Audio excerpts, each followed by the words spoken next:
Kegagalan terbaru Zahran Mamdani adalah mengajukan permohonan kepada pemerintah federal untuk menangkap Perdana Menteri Netanyahu saat beliau datang ke New York. Mari kita dengarkan apa yang ingin dia sampaikan. Benjamin Netanyahu adalah penjahat perang dalam genosida mengerikan terhadap rakyat Palestina. Dia bertanggung jawab atas pembunuhan lebih dari 73.000 orang dan membuat puluhan ribu anak menjadi cacat. Semuanya terjadi sementara kita, sebagai warga Amerika, membayar bom-bom yang digunakan untuk membunuh. Ada alasan mengapa Pengadilan Kriminal Internasional mengeluarkan surat perintah penangkapan untuknya. Sebagai manusia, kita telah menghabiskan beberapa generasi untuk membangun pemahaman bersama bahwa ada kejahatan yang begitu berat hingga menyinggung seluruh umat manusia.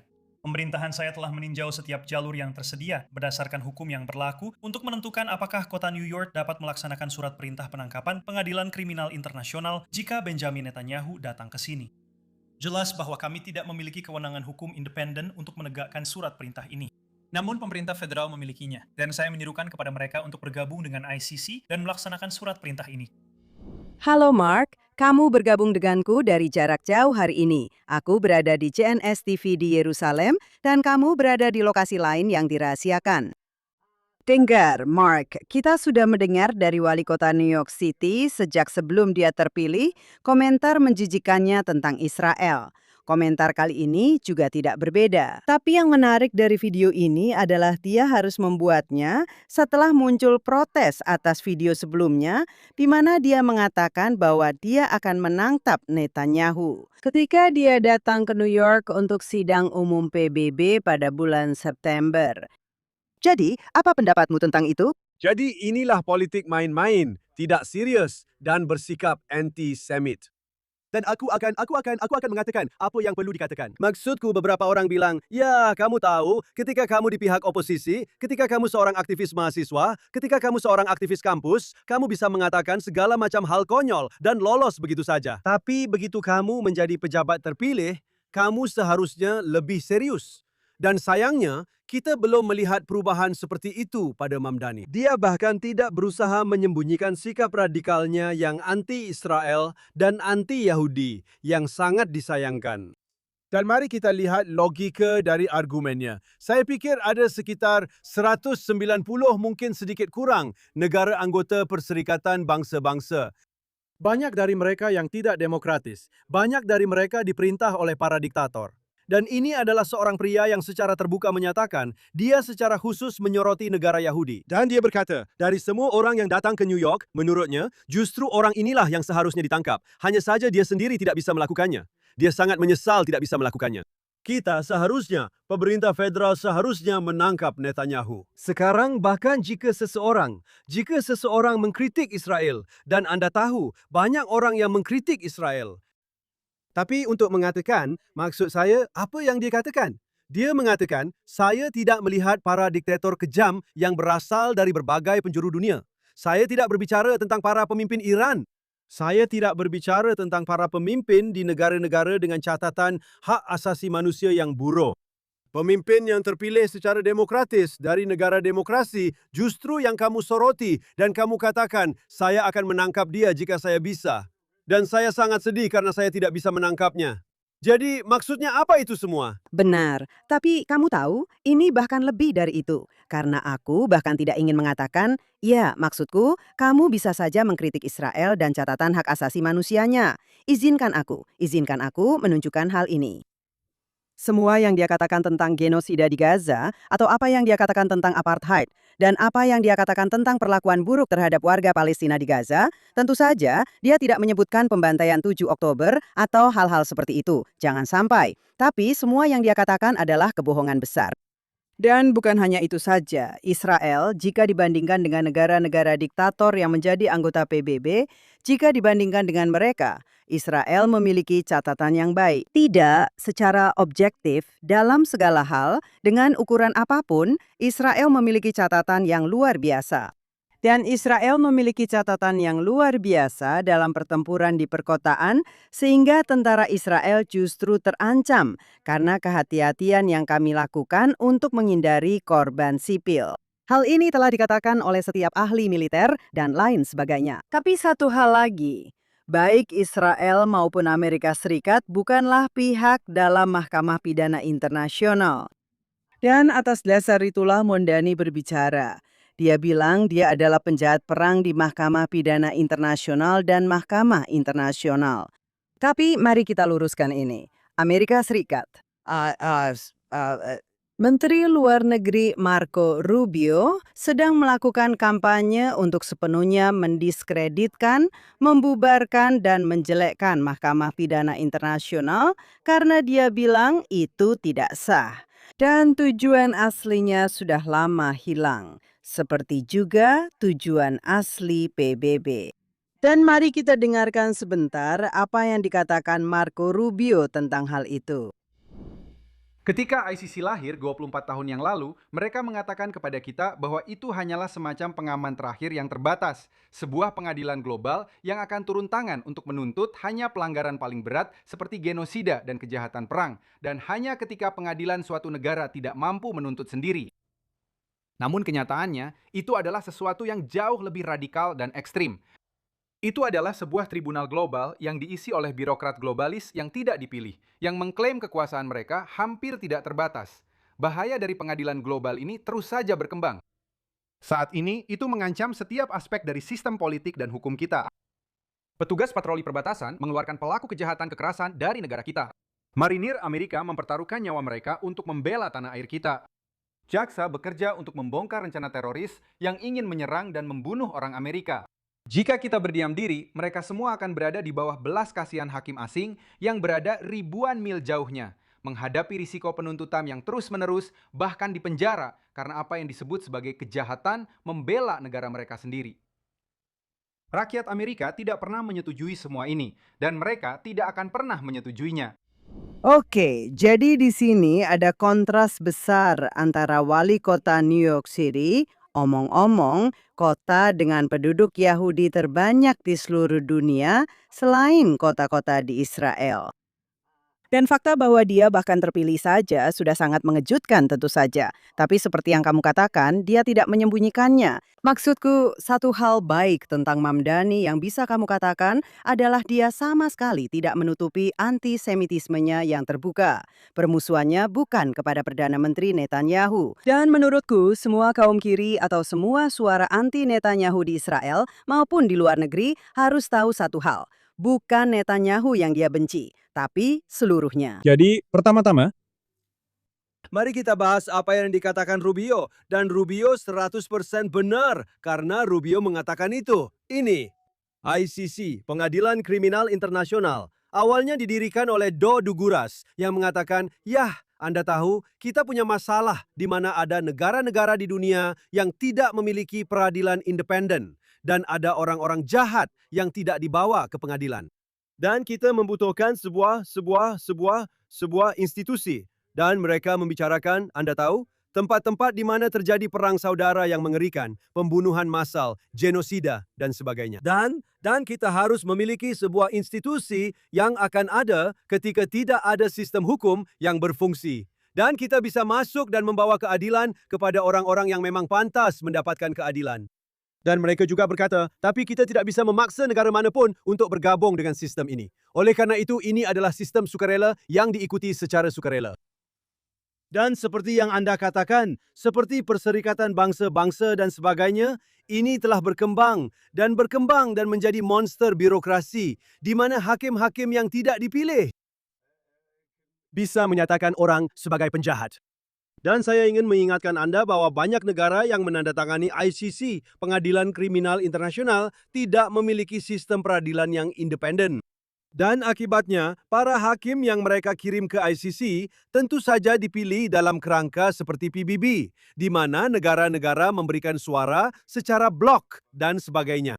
Dan jika Anda berasal dari negara yang tidak memiliki sejarah peradilan independen, maka hakim Anda di Pengadilan Kriminal Internasional pada akhirnya hanya menjadi bagian dari pemungutan suara ala PBB. Anda akan melakukan apapun yang dikatakan pemerintah Anda karena tidak ada peradilan yang independen. Jadi maksud saya ketika Israel mengatakan dan Amerika Serikat juga mengatakan, pengadilan ini tidak memiliki kedudukan di mata kami. Maksud saya, pengadilan itu didirikan untuk tujuan lain dan sekarang digunakan terhadap negara yang memiliki peradilan yang sangat independen. Kamu sudah beberapa kali mengatakan di program ini bahwa pengadilan Israel terlalu kuat, Ruthie. Dan banyak orang Israel yang setuju denganmu. Namun, seperti sebuah pengadilan yang didirikan, sebuah institusi yang didirikan untuk menangani, dan mereka menyatakannya dalam piagam mereka, dalam dokumen pendirian mereka. Mereka mengatakan, kami akan berada di tempat di mana tidak ada sistem peradilan yang berfungsi. Mengatakan tidak ada sistem peradilan yang berfungsi di Israel itu? Apa? Memangnya kamu tinggal di planet mana? Dan menurut saya yang membuat Rubio khawatir adalah jika kamu bisa mengejar Israel dan dia mengatakan ini, kamu bisa mengejar negara manapun.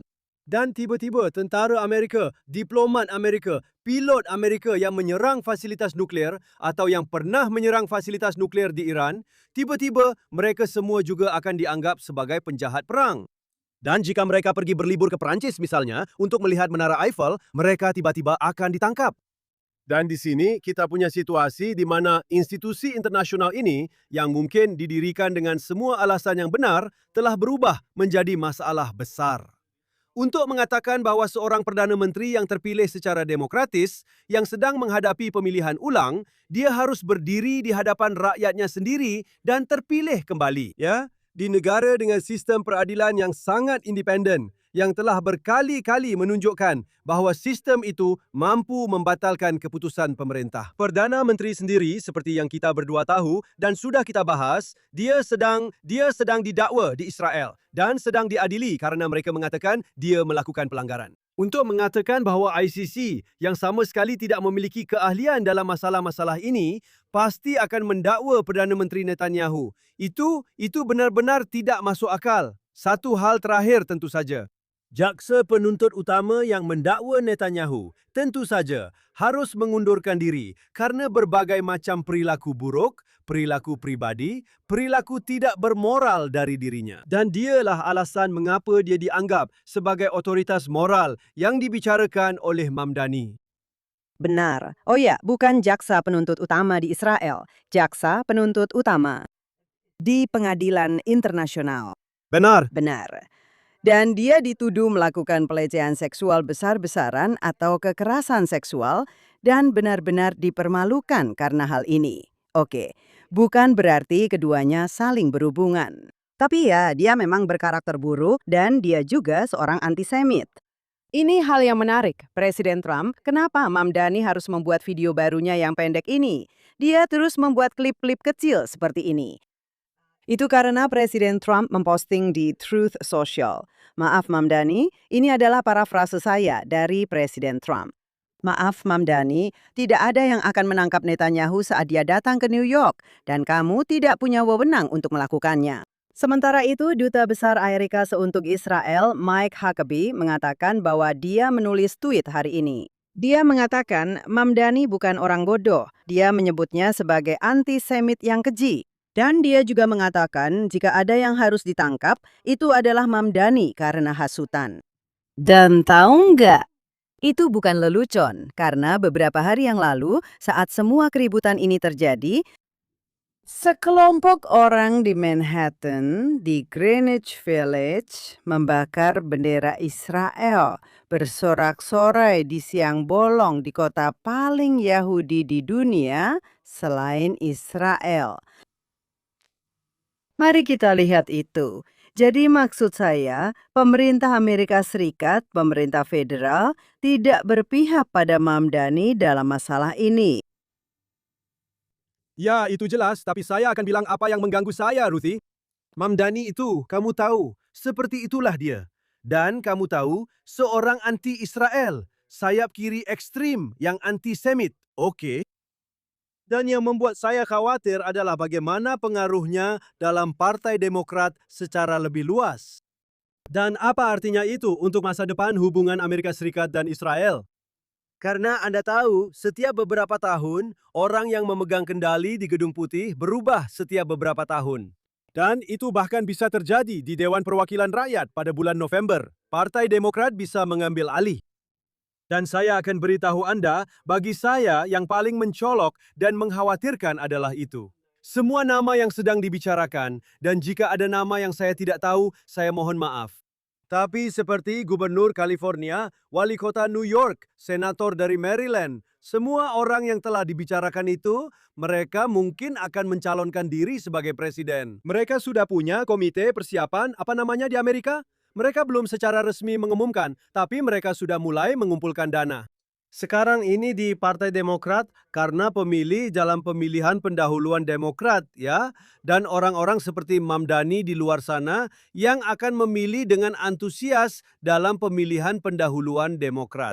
Kamu harus secara terbuka memisahkan diri dari hubungan antara Israel dan Israel jika ingin berharap menang. Setidaknya itu yang mereka pikirkan. Gubernur California mengatakan, kamu tahu, kita harus. Saya sekali lagi berbicara dari ingatan, tapi kamu tahu, kita harus memikirkan kembali hubungan dengan Israel. Dan senator dari Maryland, Van Hollen, dia juga punya sesuatu untuk dikatakan. Kami harus menyerang Netanyahu dan pemerintah Israel pada hari yang sama.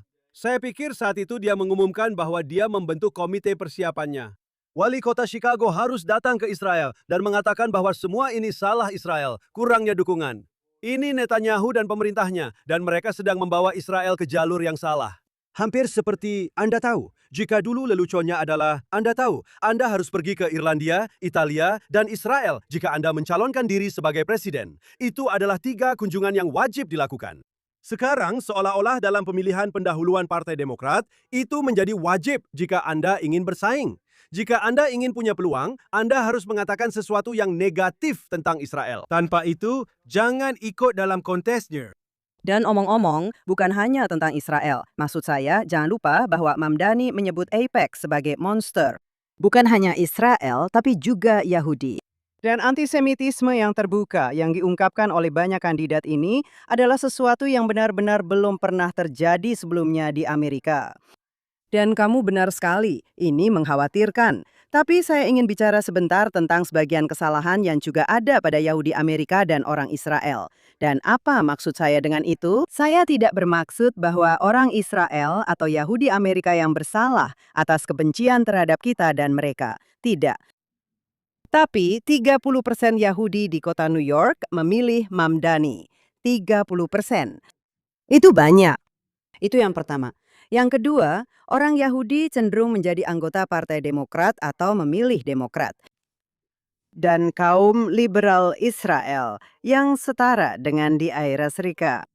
Orang Yahudi liberal, terus-menerus membicarakan hal ini. Selama bertahun-tahun mereka melakukannya, bahwa Netanyahu yang bersalah atas perpecahan antara Demokrat dan Republikan mengenai Israel yang telah menyebabkan hal ini. Dulu mereka bisa bekerja sama lintas partai, dan sekarang Netanyahu telah merusak kerjasama bipartisan itu. Itu omong kosong.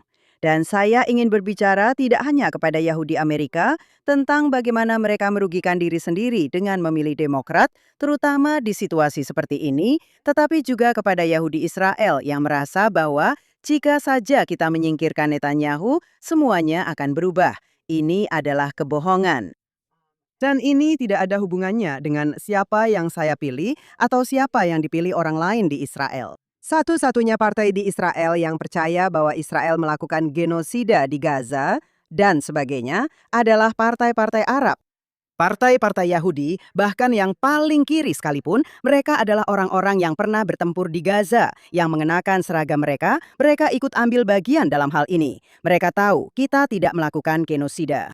Mereka adalah orang terakhir di dunia yang ingin melakukan itu. Mereka adalah pecinta damai.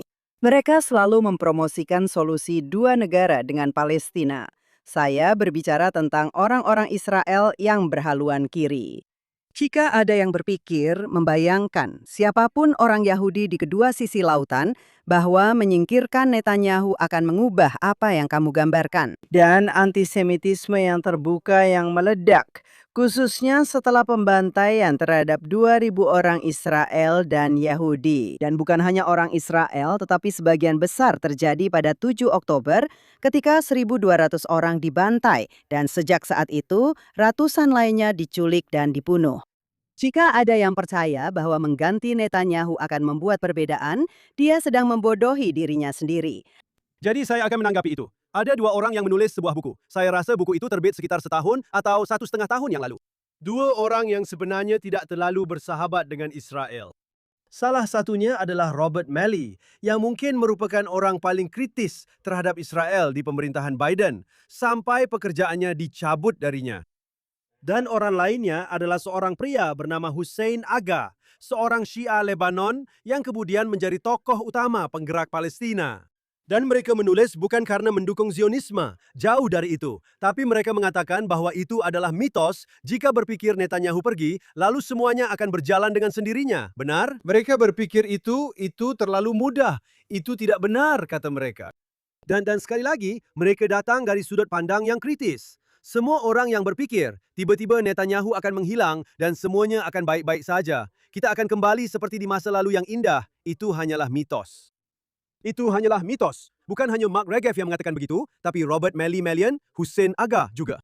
Tapi saya ingin menyampaikan poin yang lebih besar. Saya adalah duta besar Israel di Inggris ketika saya masih bekerja untuk pemerintah.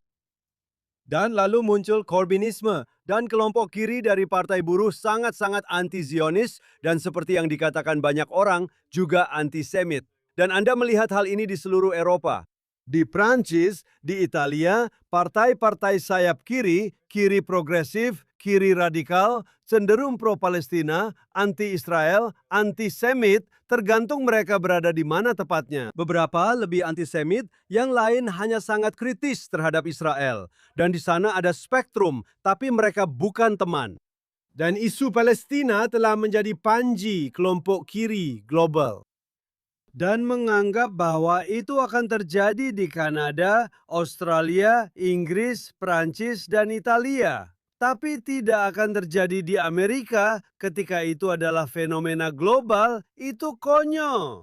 Maksud saya, orang-orang ketika mereka menyalahkan Netanyahu, dan Netanyahu memang bisa, Anda tahu, Anda bisa menyalahkannya atas banyak hal. Tapi ketika mereka menyalahkan Netanyahu, mereka biasanya menunjuk pada pidato terkenalnya di tahun 2015 ketika dia berbicara di Kongres. Dia diundang oleh Ketua DPR dari Partai Republik, dan dia berbicara menentang kesepakatan Obama dengan Iran. Dan dia dituduh bermain politik dan membahayakan hubungan bipartisan dan sebagainya. Tapi di Inggris tidak pernah ada pidato seperti itu. Di Australia tidak pernah ada pidato seperti itu. Di Kanada tidak pernah ada pidato seperti itu. Di Prancis tidak pernah ada pidato seperti itu. Dengan kata lain, kekuatan ideologi anti-Israelisme baru, anti-Semitisme di kalangan kiri, ini adalah fenomena global. Untuk berpikir bahwa ini karena tindakan tertentu oleh Netanyahu, jadi Anda harus bertanya pada diri sendiri, mengapa ini terjadi di mana-mana? Dan entah bagaimana perjuangan Palestina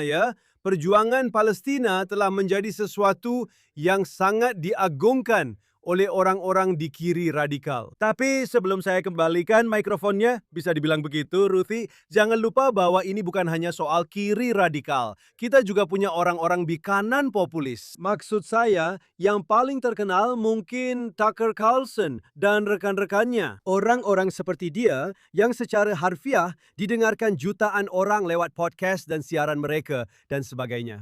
Di pihak kanan yang Anda tahu, jika antisemitisme sayap kiri melihat orang Yahudi sebagai kapitalis, imperialis, dan kolonialis yang buruk, sayap kanan radikal juga tidak menyukai kita dengan alasan lain.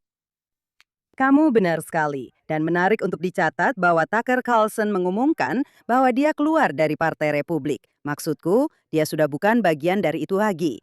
Jadi, dan kita juga melihat hal itu, omong-omong, di Partai Demokrat. Kita punya Alan Dershowitz yang mengatakan bahwa dia sudah bukan Demokrat lagi. Ada orang-orang yang sudah muak dengan politik partai mereka sendiri, partai yang sudah mereka dukung selama puluhan tahun, dan mereka meninggalkannya karena kebijakan-kebijakan partai itu. Sejauh ini, untuk saat ini, dan aku berharap tetap seperti itu. Semoga tetap seperti itu. Kelompok Groyper di kanan yang membenci Yahudi dan membenci Israel, serta menuduh Israel melakukan berbagai kejahatan perang, itulah teori tapal kuda. Mereka sudah berputar begitu jauh, sampai-sampai kebijakan mereka hampir sama persis dengan kebijakan sayap kiri ekstrim, yang sebenarnya sangat ironis, karena mereka sangat membenci kiri, atau setidaknya dulu begitu. Dalam isu ini, mereka benar-benar sejalan dan itu sangat mengkhawatirkan. Tapi saat ini masih lebih banyak terjadi di pihak kiri. Ini jauh lebih merajalela di pihak kiri. Memang benar, ada jauh lebih banyak. Dan kamu benar ketika mengatakan kenapa kita berpikir kalau ini terjadi di seluruh Eropa, hal ini tidak bisa terjadi di Amerika. Ada alasan kenapa kita berpikir seperti itu. Amerika secara tradisional bukan berarti tidak pernah ada antisemitisme di Amerika. Dan bukan berarti tidak pernah ada rasisme di Amerika. Tapi Amerika selalu berusaha untuk mengatasinya dan memperbaiki masalah-masalah sosial tersebut. Dan mereka melakukannya dengan sangat baik. Dan itu termasuk menerima orang Yahudi di dunia akademik dan di semua profesi dan lain sebagainya. Jadi Amerika adalah tempat yang sangat ramah bagi orang Yahudi untuk waktu yang sangat lama. Dan lagi, ironisnya, orang Yahudi sangat sering bertanggung jawab atas naiknya orang-orang yang membenci mereka ke tampuk kekuasaan. Saya tidak tahu bagaimana menjelaskannya. Kita bisa membahas itu berhari-hari. Tapi saya ingin menekankan bahwa orang Yahudi adalah yang paling terbuka terhadap perdamaian di segala bidang. Dan juga pada ide-ide yang konyol, ide-ide sayap kiri radikal tentang segala hal, termasuk soal, kamu tahu, beridentifikasi dengan para korban, Palestina, Hamas di Gaza.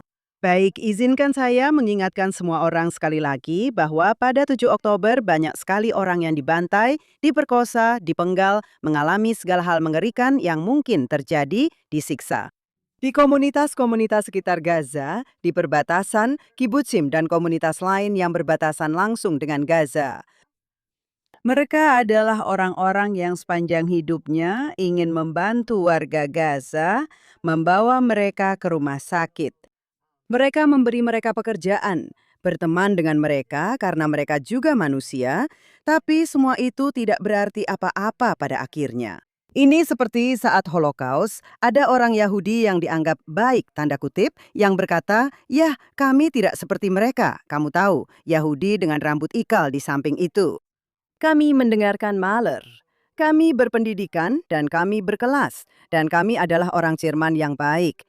Tapi itu tidak berarti apa-apa. Mereka tetap digiring ke Auschwitz seperti yang lainnya. Ini adalah sesuatu yang benar-benar perlu ditekankan. Karena ketika ada seseorang seperti Mamdani yang duduk di kursi itu di New York City, lalu kamu menyadarinya. Dan aku tidak bilang semuanya seperti itu. Aku tidak bilang semua orang Yahudi di New York memilihnya. Atau semua orang di New York itu Yahudi. Tidak begitu. Tapi New York memang kota yang sangat kental dengan budaya Yahudi. Jelas, demografinya sedang berubah dan sebagainya. Tapi secara budaya dan sosiologis, New York memang sangat Yahudi. Dan kalau orang seburuk itu sampai memimpin kota tersebut, ya, menurutku orang Yahudi benar-benar perlu banyak merenung. Dan saat ini, omong-omong, malam ini, saat kita merekam ini sekarang, ini hari Rabu 22 Juli. Malam ini dimulai puasa Tisha B'Av yang merupakan sebuah peringatan. Ini adalah peringatan yang menyedihkan atas kehancuran Bait Suci. Dan orang Yahudi berpuasa. Dan pesannya adalah bahwa kebencian tanpa alasan di antara orang Yahudi, kebencian tanpa alasan menyebabkan kehancuran ini. Dan kita perlu belajar dari hal itu. Ya, saya harus mengatakan sesuatu. Dan saya tahu ini kontroversial, terutama di kalangan orang Yahudi yang taat. Saya tidak menganggap kebencian saya terhadap orang Yahudi yang mendukung seseorang seperti Mamdani, atau yang membenci Israel, atau yang menyalahkan Netanyahu atas setiap masalah. Saya tidak menganggap kebencian saya terhadap mereka tidak berdasar. Saya menganggapnya sangat beralasan. Jadi, ya, memang benar, orang Yahudi saling bermusuhan. Dan kami, seperti pemilu paruh waktu bulan November di Amerika, Israel juga punya pemilihan Knesset, pemilihan untuk, kamu tahu, pemilihan nasional kami pada tanggal 27 Oktober, seminggu sebelum pemilu paruh waktu di Amerika. Dan saya bilang, ya, memang begitu. Ada banyak emosi yang memanas. Tapi saya tidak melihat adanya persatuan Yahudi dalam pemilihan ini atau pemilihan lainnya. Ketika menyangkut hal-hal dasar sekali, yaitu soal apakah kamu menerima kebencian musuhmu terhadapmu atau tidak, Jadi saya ingin menanggapi dengan izinmu, Ruti. Kamu bilang sekarang kamu mengatakannya sedikit berbeda, tapi di awal, mendekati awal podcast, kamu bilang kamu ragu untuk menyalahkan Yahudi Amerika, kan? Kamu menyalahkan Mamdani, dan kamu masih berprasangka baik kepada mereka. Dan seperti yang kamu tahu, lebih baik dari kebanyakan orang, karena kamu tumbuh di Amerika Serikat, komunitas Yahudi secara tradisional adalah konstituen penting di Partai Demokrat. Dan koalisi lama, koalisi Demokrat yang dibangun oleh FDR, yang dibangun oleh Roosevelt pada tahun 1930-an, orang Yahudi merupakan unsur penting dalam koalisi itu. Dan kamu tahu, 80% atau 75% tergantung pemilunya, orang Yahudi memilih kandidat dari Partai Demokrat. Kadang-kadang angkanya sedikit lebih rendah, kadang-kadang lebih tinggi. Tapi kamu selalu bisa yakin bahwa mayoritas yang jelas, substansial, dan signifikan dari orang Yahudi Amerika akan memilih Partai Demokrat. Dan di sini saya ingin mengatakan sesuatu. Dan saya tidak seperti kamu dan tidak tumbuh besar di Amerika, meskipun saya pernah bekerja di sana. Saya kritis terhadap orang Yahudi Amerika. Maksud saya, kamu tadi bicara tentang 30% yang memilih Mamdani, ya? Tapi kalau saya boleh menggunakan pengalaman saya saat menjadi duta besar di Inggris, saat Corbyn memimpin Partai Buruh, ya, ada orang Yahudi yang berkata, ini bukan lagi partai saya. Saya sudah menjadi anggota, aktivis, dan pemilih Partai Buruh seumur hidup saya. Saya tidak bisa memilih Partai Buruh jika dipimpin oleh seseorang yang punya pandangan anti-Israel, anti-Semit, benar kan?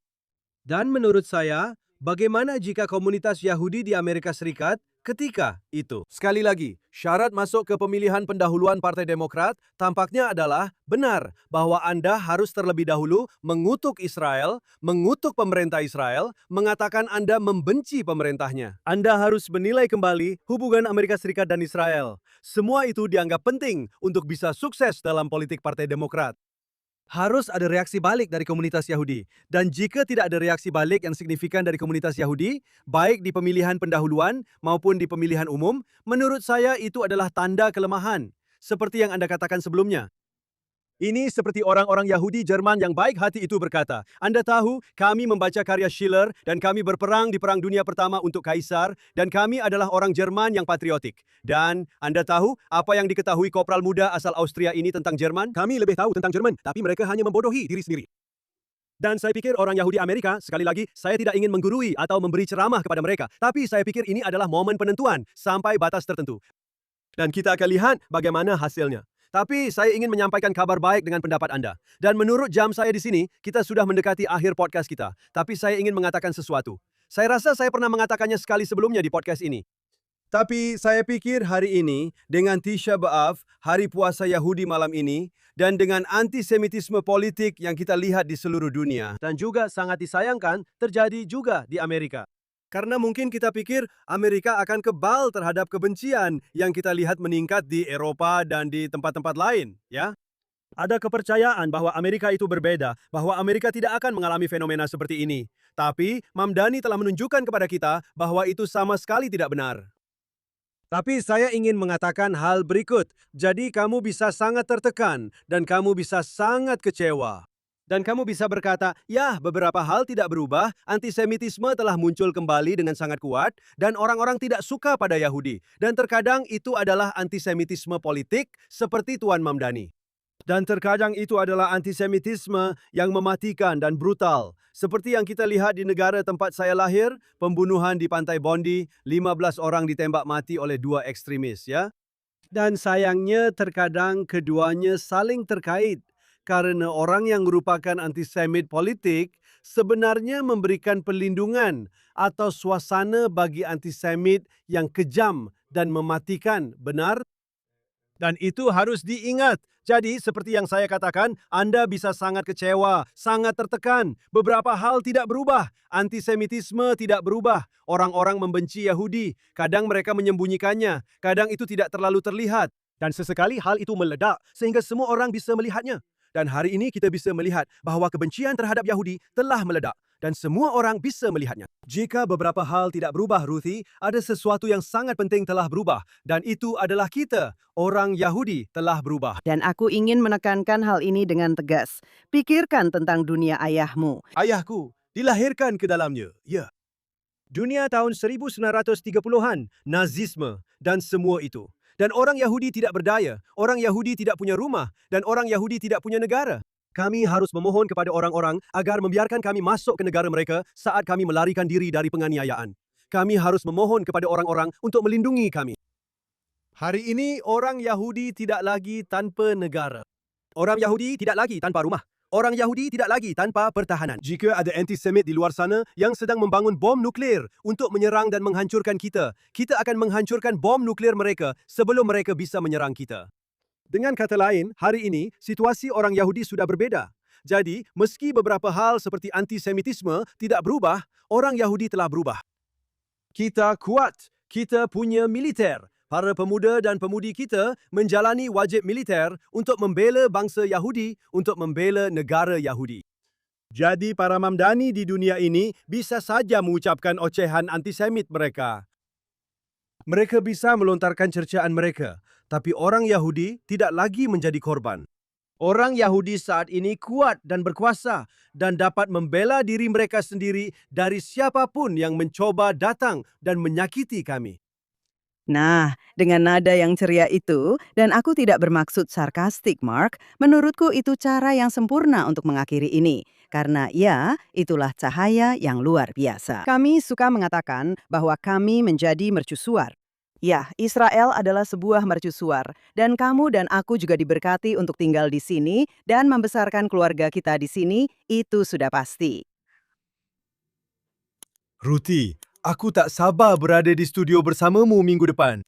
Aku juga. Dan dengan itu, kami pamit. Sampai jumpa kalau begitu.